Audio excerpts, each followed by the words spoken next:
اور ان کے احباب میں جو ان سے جو لوگ قربت رکھتے تھے وہ ان چیزوں سے بہت متاثر ہوتے تھے کبھی کبھی. یہ صورتحال رہی. صحیح.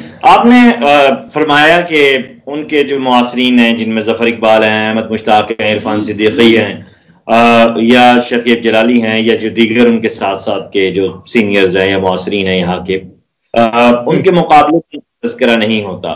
لیکن دیکھا جائے تو زبان زد عام اشعار تو جون کے بہت زیادہ ہوئے اگر ان کی نسبت بات کی جائے تو. ہاں، زبان زد اشعار دیکھیے ایک چیز ہے وقاص صاحب، شاعری اور ادب میں مقبولیت کو معنویت سے اور عظمت سے ہمیشہ الگ کر کے دیکھنا چاہیے. مقبولیت کبھی کبھی میں نے ایسے شعراء کی بھی دیکھی ہے، میں نے وہ دور بھی دیکھا ہے جب جگر اور جوش اور یگانہ یہ لوگ بھی موجود تھے، فراق مشاعروں میں شریک ہوتے تھے. اس وقت بھی کچھ شعراء ایسے تھے جن کی شہرت اور مقبولیت صرف مشاعروں میں بہت زیادہ ہوتی تھی، لیکن کبھی ان کی شاعری اس طریقے زیر بحث نہیں بنتی تھی. جس میں کوئی شک نہیں کہ جون ایلیا کے اشعار میں یاد رہ جانے کی بڑی غیر معمولی صلاحیت ہے.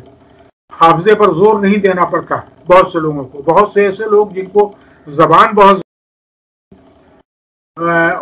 جون ایلیا کی شاعری کے بڑے مداح مجھے ان میں دکھائی دیے، اس لیے کہ جون ایلیا کی شاعری جس قسم کی تھی، ہلکے پھلکے جذبات، ایک طرح کا رومانی انداز اور انسانی تجربے اس نوعیت کے جو روزمرہ زندگی میں عام انسانوں کو پیش آتے ہیں.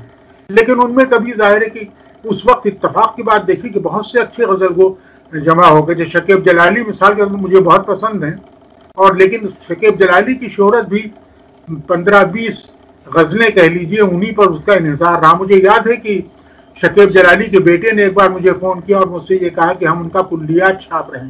میں نے اس سے یہ کہا تھا، وہیں کراچی میں رہتے ہیں، کہ کلیات مت چھاپیے، انتخاب بہتر ہوگا ان کا. لیکن بہرحال وہ اس بات سے غالباً متفق نہیں ہوئے اور کلیات ان کا چھپ کے آیا. لیکن میں نے کبھی اس کلیات کا ذکر ہوتے ہوئے نہیں دیکھا، اس لیے کہ اس میں زیادہ تر ایسے اشعار تھے جو ظاہر ہے کہ عام طور پر لوگوں کی دلچسپی جن میں نہیں ہو سکتی تھی. شاعر وہ بہت اچھے تھے. اسی طریقے سے جی تو اس وقت یہ سب بہت ظاہر ہے کہ احمد مشتاق ہیں. لیکن احمد مشتاق اور ظفر اقبال میں آپ دیکھیے گا خوبی یہ ان لوگوں کی کہ ان کی شاعری، ان کے موضوعات، خاص طور پر احمد مشتاق کے ہاں تو بڑی میرے خیال میں خاصی وسعت پائی جاتی ہے، اور ظفر اقبال کے ہاں خاصی قادر الکلامی جس قسم کی ہے وہ ایسے ہی کہ ان کی تقلید لوگ آسانی کے ساتھ نہیں کر سکتے. اور یہ اپنی جگہ اتنے منفرد دکھائی دیتے ہیں کہ گویا کہ عام شعر کہنے والے مشاعرے بہت مقبول ہو رہے ہیں آج کل غیر اردودہ حلقوں میں بھی. اور میں نے بہت سے ایسے لوگ دیکھے غیر اردودہ حلقوں میں جو اردو زبان لکھنے سے بھی زیادہ ان کو اس پر قابو نہیں ہے، لیکن وہ جون ایلیا کے اشعار خوب پڑھتے ہیں اور انہی کی کوشش کرتے ہیں کہ ان کے جیسے کچھ شعر کہہ سکیں. لیکن جون ایلیا کے ہاں ایک فطری صلاحیت تھی شعر کہنے کی بہت، اور ظاہر ہے کہ پورا خاندانی ان کا اس لحاظ سے بہت باصلاحیت تھا. میں نے اتفاق سے ان کے سب سے بڑے بھائی سید محمد تقی صاحب، ان کی کتاب بھی حیات و کائنات میرا نظریہ، لیکن میں نے ایک بار یہ بھی دیکھا، ایک صاحب نے ذکر کیا اور یہ کہا کہ دیکھیے صاحب انہوں نے اردو میں لکھا، ورنہ انگریزی میں یہی کتاب ہوتی تو برٹن رسل جیسی شہرت ملتی. تو میں خاموش رہا، میں کچھ نہیں بولا، اس لیے کہ اس قسم کے موازنے جب کیے جانے لگیں تو آدمی کو خاموش ہو ہی جانا چاہیے. تو جون ایلیا کا معاملہ بھی ہے کہ جون ایلیا نے بہت اچھے شعر کہے ہیں. مجھے خود ان کے بہت سے اشعار یاد ہیں. نظمیں انہوں نے بہت اچھی کہیں. اجمل نے ایک زمانے میں آج میں ان کی کچھ نظمیں چھاپی تھیں. دیکھیے سر، آپ نے جیسے کہا کہ ان کے ساتھ کے معاصرین اور پھر تذکرہ بھی ہوا. زبان زد عام اشعار کی جب بات کی جاتی ہے سر، تو مقبولیت، اور آپ نہیں سمجھتے کہ زبان زد عام جو اشعار ہوتے ہیں ان میں کچھ فرق ہوتا ہے؟ زبان زد عام اشعار تو جیسے ہے کہ سفر ہے شرط، مسافر نواز، بہت ریس جیسے شعر بھی ہیں، میر کے، غالب کے، اساتذہ کے بے شمار اشعار زبان زد عام ہوئے. دیکھیے ان اشعار میں فرق یہ ہے کہ ہمارے ہاں مشاعروں میں بہت سے شعراء بہت مقبول ہوئے ہمارے زمانے میں. یعنی میں نے تو وہ ایک ایسا مشاعرہ بھی مجھے بدقسمتی سے اس میں شریک ہونے کا موقع اور دیکھنے کا موقع ملا بطور سامع کے، جہاں جگر صاحب اپنی غزلیں پڑھ رہے تھے اور ہوٹ کیے جا رہے تھے، اور ان کے مقابلے میں لوگ شور مچا رہے تھے کہ انور مرزا پوری کو بلائیے، انور مرزا پوری کو بلائیے. یہاں کی بات شاعرات تھیں کہ جب وہ اسٹیج پر آتی تھیں تو لوگ کسی اور کا کلام نہیں سننا چاہتے تھے، اس لیے کہ وہ نہ صرف شاعر کو سننے میں لطف ان کا ہوتا تھا، باقی رہتا تھا، وہ اس کو دیکھنا بھی چاہتے. تو یہ ایک عجیب و غریب چیزیں. تو دیکھیں میر اور غالب کے اشعار بہت مشہور ہیں، لیکن غالب کے اشعار اگر آج مشاعرے میں پڑھے جائیں تو یقیناً ہونٹ ہو جائیں گے. مسئلہ یہ ہے کہ زمانہ بھی بدلتا رہتا ہے. تو میر صاحب کے اشعار یا غالب کے اشعار ایک بہت مختصر حلقے میں آپ کو دکھائی دیں گے، بہت اچھے شعر ہیں. پھر یہ کہ اکا دکا غزلیں ہو سکتی ہیں، مثلا موت کا ایک دن معین ہے، نیند کیوں رات بھر نہیں آتی، بہت سے لوگوں کو یہ شعر یاد ہوگا. لیکن غالب کے وہ اشعار جس پر ان کی عظمت کا انحصار ہے، بہت سے بڑی غزلیں جن کو ہم کہتے ہیں، ظاہر ہے کہ وہ ہر ایک کی پسند کی غزلیں نہیں ہوں گی. یہی صورتحال میر صاحب کی بھی ہے. میر صاحب نے ہر رنگ کے شعر کہے ہیں، مبتذل شعر بھی کہے ہیں، لیکن یہ کہ بہت سے اشعار ایسے ہیں جو آپ عام سننے والے کے اگر شوقیہ کوئی دلچسپی رکھتا ہے شاعری سے، وہ بہت پسند نہیں کرے گا. تو میں جو ایلیا صاحب کے بارے میں یہ بات کہہ رہا تھا، اس سے کوئی ان کو کہنا چاہیے کہ ان کے مرتبے کو کم کرنے کی یہ کوئی وہ میرا ارادہ وہ نہیں تھا، بلکہ میں یہ کہنا چاہتا تھا کہ مثال بہت سے اشعار ہیں، مثلا ظفر اقبال کی بہت سی غزلیں ہیں یا احمد مشتاق کی غزلیں ہیں. وہ بہت سے ایسے شعراء کے، شکیب جلالی کی غزلیں جب احمد عظیم قاسمی نے شائع کی تھی فنون میں سب سے پہلے، میں نے اسی رسالے میں دیکھی تھی، 60s کا ارلی 60s کا واقعہ ہے یہ، تو مجھے وہ بہت اچھی لگی تھی وہ غزلیں. مرجھا کے کالی جھیل میں گرتے ہوئے بھی دے، سورج ہوں میرا رنگ مگر دن ڈھلے بھی. لیکن ایک بات وقاص صاحب آپ یہ دیکھیے کہ ہر زمانے میں ایک حلقہ ہوتا ہے الگ جو اپنی پسند کے اشعار وہ منتخب کر لیتا ہے. بہت سی چیزیں آپ یہ دیکھیں گے کہ اگر آج جوش صاحب اپنی نظم پڑھ رہے ہوں تو ہر حلقہ ان کی نظموں کی داد نہیں دے سکتا. تو صورتحال یہی اس میں بھی ہے کہ آپ مثلا میں نہیں سمجھتا کہ ظفر اقبال کے بہت سے اشعار ایسے بھی ہوں گے جس کو عام سننے والا پسند کرے اور عام سننے والا بھی یہ کہے کہ ہاں بہت. وہ ظاہر ہے کہ بہت فرق ہوتا ہے، ہر زمانے میں الگ الگ حلقے بن جاتے ہیں. اور ہمارے زمانے میں بدقسمتی سے مشاعروں کو سننے والا جو حلقہ ہے بہت وسیع ہے وہ، لیکن اس میں بیشتر وہ لوگ شامل ہیں جو اردو زبان کی عظمت کا، جو شاعری کی روایت میں جو عظمت ہے اس کا بہت شعور نہیں رکھتے. صحیح سر، اگر آپ کی بات کو بالکل میں درست مانتا ہوں، لیکن دیکھیں غالب کے ہاں دو رویے پائے جاتے ہیں. غالب جہاں یہ کہتے ہیں کاغذی ہے پیرہن ہر پیکر تصویر کا، تو وہاں پہ وہ یہ بھی کہتے ہیں ہر ایک بات پہ کہتے ہو تم کہ تو کیا ہے. اب وہ پہلا جو رویہ ہے وہ ایک خاص حلقے میں موجود ہے، جو دوسرا رویہ ہے وہ آج بھی زبان زد عام ہے. اسی طرح جان صاحب کے ہاں بھی ہمیں جیسے بہت نزدیک آتی جا رہی ہو، بچھڑنے کا ارادہ کر لیا گیا. اب یہ سر کیا ایک دوسرے اینگل سے شعر کو دیکھنے کا، رویے کو دیکھنے کی بات نہیں ہے؟ جان صاحب کے ہاں یہ جو رویے کی سطح پر تبدیلی ہے، زبان کی آسانی کے ساتھ ساتھ کیفیت کو آسان کر کے جس طرح انہوں نے بیان کیا ہے سہل ممتنع میں اور اپنی نظموں میں بھی، کیا یہ ایک مثبت چیز نہیں ہے؟ بہت مثبت ہے، بہت مثبت ہے، بڑی غیر معمولی خوبی ہے، اور اس خوبی کا ایک زمانہ اعتراف کرتا ہے جان صاحب کی. لیکن میں یہ عرض کر رہا تھا آپ سے کہ شاعری میں صرف مقبولیت کو کبھی پیمانہ نہیں بنانا چاہیے. مقبولیت کے ساتھ ساتھ یہ بھی دیکھنا چاہیے دیرپائی کی شاعری میں ہے، کون سی شاعری کتنے دن تک ہمارا ساتھ دیتی ہے. غالب کے اشعار جیسے آپ نے ہر ایک بات پہ کہتے ہو تم کہ تو کیا ہے، تم ہی کہو کہ انداز گفتگو کیا ہے، اور اس کے ساتھ آپ نے وہ شعر پڑھا کہ نقش ادیب کی تحریر کا، کاغذی ہے پیرہن ہے پیکر تصویر کا. لیکن غالب کے کتنے شعر ایسے ہیں جس کو اچھا ذوق رکھنے والے بھی بہت آسانی سے ان کے ذہن میں اس کے معنی نہیں روشن ہوتے. بہت سے شعر ایسے ہیں، نسخہ حمیدیہ کے بہت سے اشعار جو ابھی حال میں غالب کے کچھ اور اشعار دریافت میں ہیں نسخہ حمیدیہ کے علاوہ، جو ایسے اشعار ہیں کہ ان کو صحیح پڑھنا بھی ہر ایک کے بس کی بات نہیں ہے. اتنی اضافتیں ہیں، اتنی فارسی آمیز زبان ہے کہ نہ پوچھیے. تو میں جو بات کہہ رہا ہوں آپ کی بات سے کوئی اختلاف نہیں ہے. واقعہ یہ ہے کہ میں صرف اپنی وضاحت کے لیے کہہ رہا تھا، اور یہی جان ایلیا. لیکن جان ایلیا صاحب کا ظاہر ہے کہ میں غالب سے مقابلہ نہیں کر سکتا. غالب کی شاعری ہر زمانے میں ظاہر جس طرح پسند کی گئی مختلف زبانوں میں. آپ کو حیرت ہوگی کہ غالب کی شاعری کے ترجمے دنیا کی جتنی زبانوں میں ہوئے میرے خیال میں اردو کے کسی شاعر کے نہیں ہوئے. اور اسی طریقے سے اگر آپ وہ مثال کے طور پر آپ یہ دیکھیں کہ 20ویں صدی کے ہمارے سب سے بڑے شاعر اقبال ہیں. اقبال کے بعد جو مقبولیت ملی سب سے زیادہ فیض کو ملی، لیکن یہ کہ فیض اقبال کے مرتبے کے شاعر نہیں ہے. تو ظاہر ہے کہ بہت ان کے ہاں خوبیاں ہیں اور فیض میرے بہت ہی محبوب شاعر ہیں. یہی صورتحال ہے کہ میر اور غالب کی اگر اشعار مان لیجیے آج دہرائے جاتے ہیں، ان کا موازنہ ہم شکیب جلالی اور جون صاحب ان اشعار یعنی ساقی فاروقی اور اس طرح کے اور جو اس زمانے میں بہت مقبول ہوئے جو شاعر یعنی ان سے نہیں کر سکتے. اور جس طرح آپ بات کر رہے ہیں جس دور کی، ہمیں جان کا جو زمانہ ہے، عصر ہے، اس میں اگر ہم دیکھیں تو جب جان زبان کو اور کیفیت کو آسان کر رہے تھے شعر میں، غزل کے قاری کو غزل کی جانب متوجہ کر رہے تھے، پاکستان میں سیاسی ابتری کے زمانے کے ساتھ ساتھ اگر یہاں پہ دیکھا جائے تو لسانی تشکیلات کے معاملات چل رہے تھے، اس وقت بہت عروج پہ تھے، اور غزل کا قاری جو ہے وہ تھوڑا تھوڑا غزل سے کھنچتا جا رہا تھا. اور اس کے ساتھ ساتھ یہ بھی تو دیکھنے کی ضرورت ہے سر کہ اس وقت ہاں یہاں امیجزم کے نام پہ بھی بہت ہی عجیب و غریب قسم کی شاعری ہو رہی تھی. آپ کے ہاں سے ہمیں عرفان صدیقی ایک بہت مضبوط آواز، ایک بہت مضبوط حوالہ غزل کا اس زمانے میں دکھائی دیتا ہے، تو ایسے میں کیا یہ کنٹریبیوشن نہیں سمجھیں گے جان صاحب کیا؟ دیکھیے، عرفان صدیقی صاحب بھی میرے دوست تھے، لیکن میں آپ سے عرض کروں کہ ان کو جو شہرت بعد میں حاصل ہوئی اور جس طرح ان کی شاعری کو سراہا اب جاتا ہے، اس طریقے سے ان کو زندگی میں اس طرح کی شہرت نہیں مل سکی تھی. اور شروع کے دن تو ان کے جب غالباً 2 مجموعے ان کے جب چکے تھے، اس وقت تک ان کا ذکر بہت کم لوگ کرتے تھے.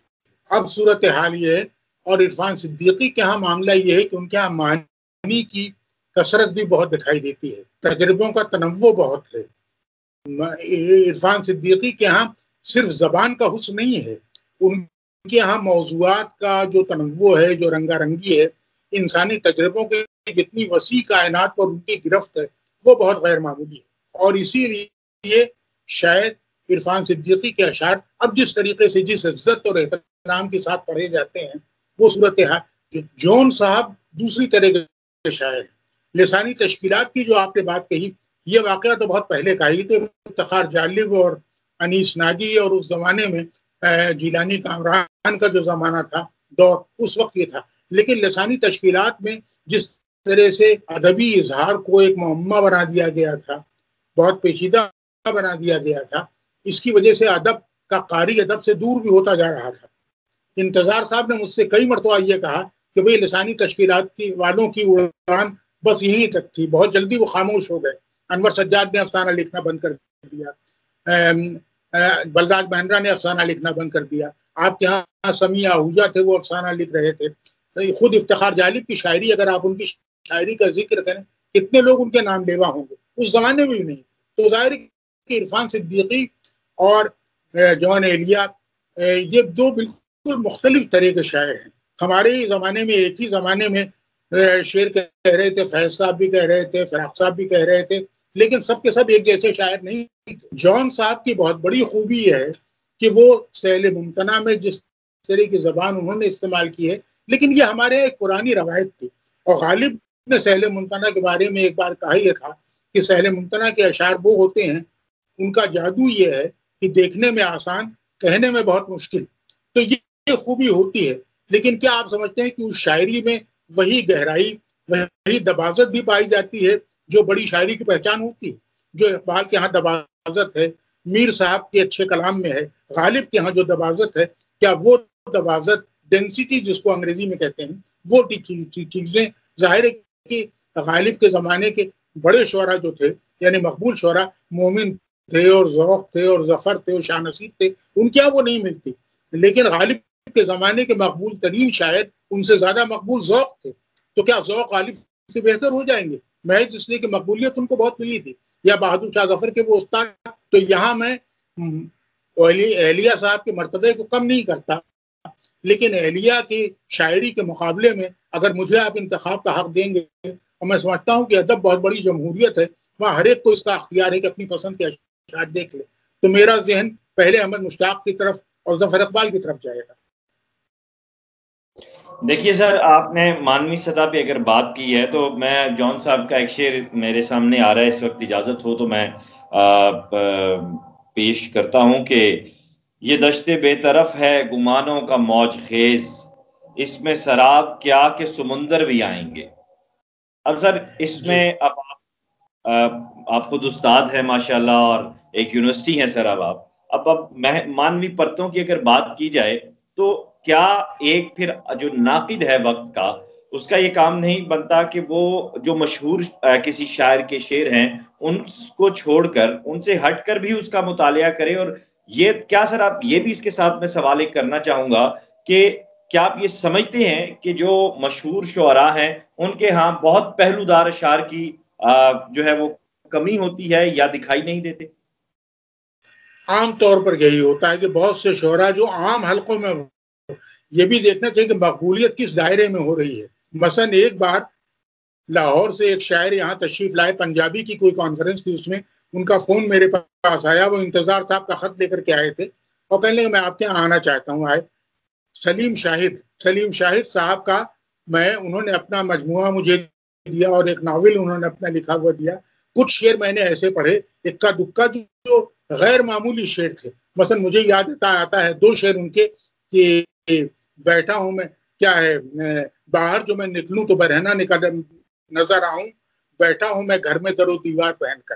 دوسرا شعر ان کا میں نے جو بہت مجھے پسند آیا، قید میرے جسم کے اندر کوئی وحشی نہ ہو، بات کرتا ہوں تو آتی ہے صدا زنجیر کی۔ اس پائے کے اشعار، اور بہت سے شعراء تو ایسے ہیں جن کی صدیوں سے جن کے اشعار ہم پڑھ رہے ہیں اور جن کی شہرت کا دار و مدار 10-5 شعروں پر ہے۔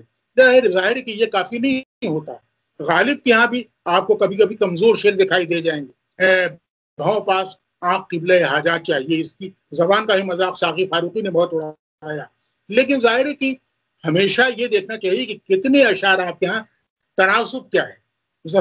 جون ایلیا کے ہاں عام مقبولیت کے اشعار جو ہیں ان کی تعداد بہت زیادہ ہے ایسے اشعار کے مقابلے میں جن میں معنی کی کئی پرتیں ملتی۔ اور معاملہ یہ ہے کہ، اور یہ جیسے بہت سے شعراء ہیں، میں نے تو نہیں دیکھا کہ انیس ناگی کا اور جیلانی کامران کا یا لسانی تشکیلات کا جو لوگ ذکر کر رہے تھے، ہر آدمی نے ان کی شاعری پڑھی ہو۔ تو یہ حلقے بہت الگ الگ ہوتے ہیں۔ ادب کی دنیا اور ایک ایسی شاعری جس کی روایت تقریباً 350 برسوں پر پھیلی ہوئی ہے، اس میں یہ سمجھنا بھئی فیض صاحب کی ساری نظمیں یکساں نہیں ہیں، ساری غزلیں یکساں نہیں ہیں۔ فیض کے مقابلے میں غزلوں کی حد تک میں دیکھتا ہوں کبھی کبھی تو مجھے مجروح کے بہت سے اشعار جو ہیں فیض صاحب کے اشعار سے آگے دکھائی دیتے ہیں۔ میں اکیلا ہی چلا تھا جانب منزل مگر لوگ ساتھ آتے گئے اور کارواں بن گیا۔ رقص کرنا ہے تو دیکھ زندہ سے پرے رنگ چمن اب جوش بہار، رقص کرنا ہے تو پھر پاؤں کی زنجیر نہ دے۔ مجروح صاحب نے بتایا، واللہ علم یہ قصہ کہاں تک صحیح ہے، کہ یہ اشعار فیض صاحب کے نام سے مشہور ہو گئے۔ تو یہ کہنا چاہیے کہ یہ صورتحال ہمیشہ یہ دکھے کہ تناسب ایسے اشعار کا کتنا ہے۔ میرے خیال میں جون ایلیا صاحب کی شاعری میں اکثریت ان اشعار کی ہے جو عام مقبولیت کے شعر ہیں، جو کم پڑھے لکھے لوگوں کے دل میں، یا وہ لوگ جو کہنا چاہیے کہ بہت زیادہ اردو کی روایت سے واقف نہیں ہیں، غالب کا یا اس قسم کے شعراء کا جنہوں نے کلام بہت اس طرح نہیں پڑھا ہوگا توجہ کے ساتھ، ان میں بھی مقبول ہو جاتے تھے۔ تو لیکن یہ کہ وہ بہت اپنے رنگ کے بہت منفرد شاعر تھے، بہت اچھے شاعر تھے، بہت غیر معمولی ان کی خدمات رہیں، لیکن شخصیت نے ان کی شاعری کو پیچھے چھوڑ دیا۔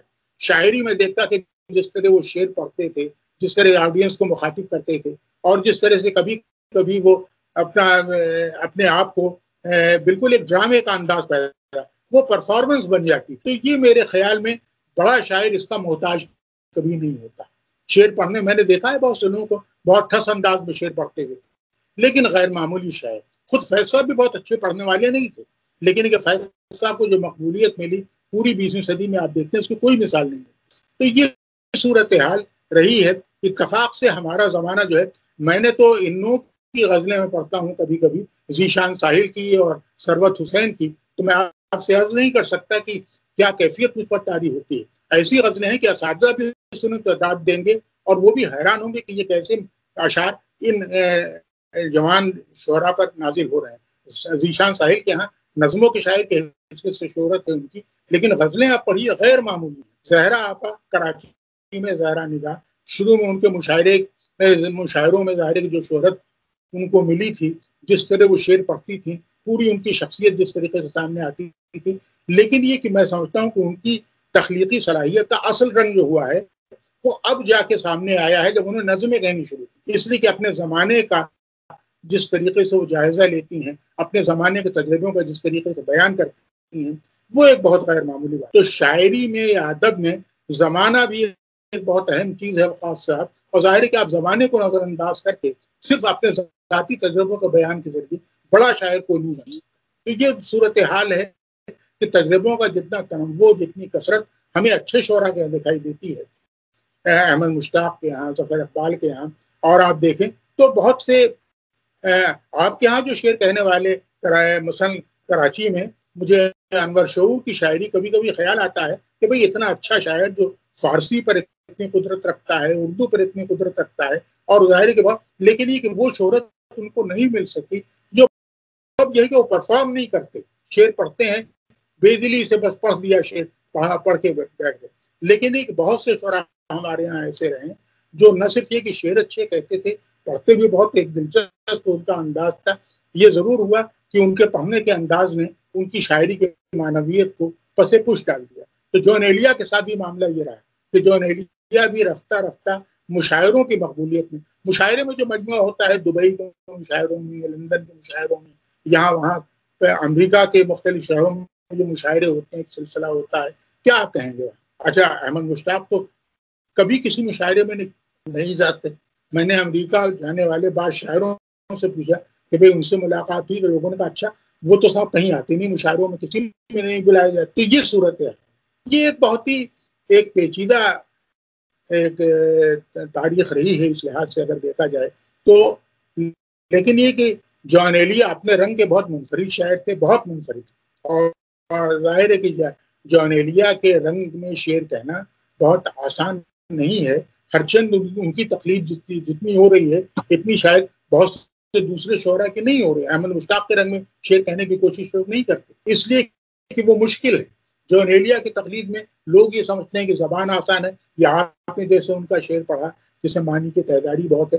ایسی مثالیں دیکھیے، غزل گوئی میں ایک عجیب و غریب بات ہے، یہ بات بھی میں آپ سے کرتا چاہوں، وہ یہ ہے کہ ہر غزل کہنے والے کے ہاں آپ کو 10-5 شعر ایسے ضرور مل جائیں گے جن میں معنویت بہت ہوگی یا پرتیں بہت ہوں گی۔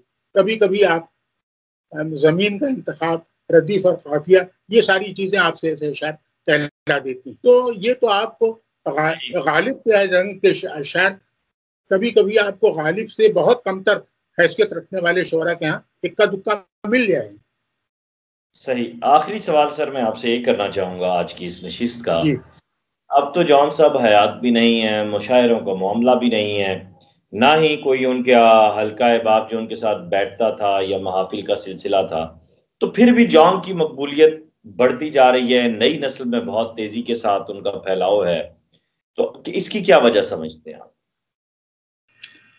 اس کی وجہ دیکھیے، ایک تو یہ ہے کہ جون صاحب ایک میں نے عرض کیا کہ وہ ایک بڑی ڈرامائی اور افسانوی شخصیت کے طور پر سامنے آئے، اور جیسے کبھی کبھی ہوتا ہے، ایلیٹ نے یہ بات کہی تھی کہ کبھی کبھی ایسا بعض لوگوں کی شاعری ان کو پیچھے چھوڑ کے آگے بڑھ جاتی ہے، اور کبھی کبھی ایسا ہوتا ہے کہ شخصیت آگے بڑھ جاتی ہے، شاعری پیچھے رہ جاتی ہے۔ تو جون صاحب کا معاملہ یہ ہے کہ ان کی شاعری اور شخصیت دونوں میں مقبول ہو جانے کی، عوامی عمومی مشاعرے کی مقبولیت حاصل کرنے کی اتنی زبردست طاقت تھی ان کے ہاں جو ہر ایک کے ہاں نہیں ہوتی۔ جیسے جیسے آپ یہ دیکھیے کہ عرفان صدیقی کے ہاں بھی آپ جو شہرت بڑھتی چلی جا رہی ہے، اب ہو رہی ہے ان کی، اس لیے کہ اب لوگوں نے کلام ان کا، لیکن عرفان صدیقی کو پسند کرنے والوں کا حلقہ اور جون صاحب کو پسند کرنے والوں کا حلقہ دونوں الگ الگ ہیں۔ اسی طرح ظفر اقبال کو پسند کرنے والوں کا حلقہ بھی ایک نہیں ہے۔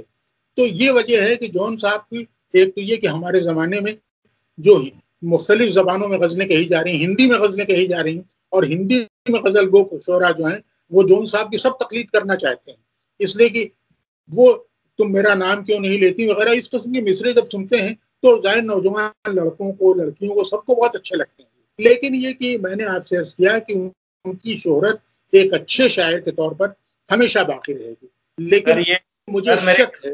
جی، کلامی کی معافی چاہتا ہوں، اس طرح کے مصرے جان صاحب کے ہاں تو کم. دیکھیں سر، اس سے زیادہ تو میر صاحب کے 2 شعر بہت، بلکہ کئی شعر اس طرح کے مشہور ہیں میر صاحب کے. نازکی اس کے لب کی کیا کہیے، پنکھڑی گلاب کی سی ہے، میر ان نیم باز آنکھوں میں ساری مستی شراب کی سی ہے. یہ تو مصرے میر صاحب کے زیادہ مشہور ہیں جان صاحب سے. ہاں لیکن یہ اچھے شعر بھی ہیں، یہ ایسے خراب شعر یہ نہیں ہے. نازکی اس کے لب کی کیا کہیے، پنکھڑی گلاب کی سی ہے. میں جو بولا کہ یہ کہا کہ یہ آواز اسی خانہ خراب کی سی ہے. دیکھیے دوسری چیز یہ ہے کہ میر صاحب وغیرہ کے ہاں جو وقاص صاحب تنوع میر کی کلیات تو اگر آپ دیکھیں تو ایک ایسی عجیب و غریب دنیا ہے جہاں آپ کو جنگل بھی ملیں گے، سبززار بھی ملیں گے، جہاں آپ کو آباد بستیاں ملیں گی، ویرانے بھی ملیں گے.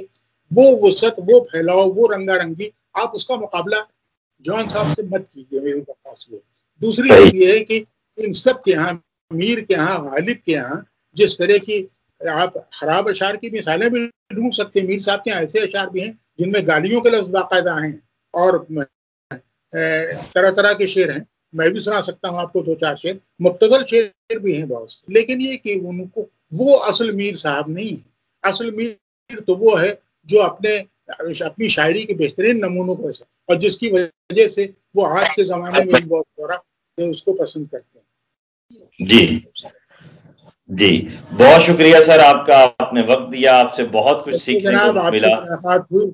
آپ سے ملاقات ہوئی، میں بھی بہت خوش ہوں اور اس بات پر بھی خوش ہوں کہ آپ نے ایک اچھے شاعر کو یاد رکھا.